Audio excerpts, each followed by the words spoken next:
Have you ever wondered how plants evolved from simple spores to fully protected seeds? The answer lies in a concept called heterospory. Today we are going to uncover how tiny spores led to the invention of seeds, starting with some plants from the pteridophyte family. Most pteridophytes like Lycopodium produce only one type of spore. This is called homospory. These spores grow into bisexual gametophytes which carry both male and female sex organs. But some plants like Selaginella and Marsilia produce two different spores, the microspores and the megaspores. Microspores become male gametophytes and megaspores becomes female gametophytes. This is called heterospory and it is a major step in plant evolution.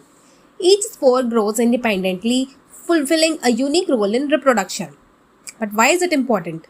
Because it prevents self-fertilization, increases genetic variation, begins specialization of reproductive structures. You may think of it as nature's baby step towards building a seed. In homosporous plants, gametophytes live outside the spore wall, totally exposed.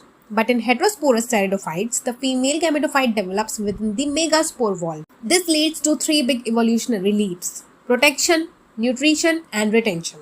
Protection from harsh conditions, nutrition, parent plant provides support, and retention, sometimes the megaspore stays attached to the sporophyte. This progression toward protected, retained gametophytes set the stage for the evolution of seeds. Let's break it down.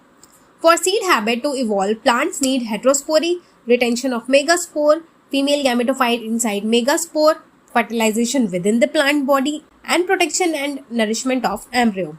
So heterospory was a significant evolutionary advancement in certain pteridophytes. This differentiation allowed for specialized development of male and female gametophytes, enhancing reproductive efficiency.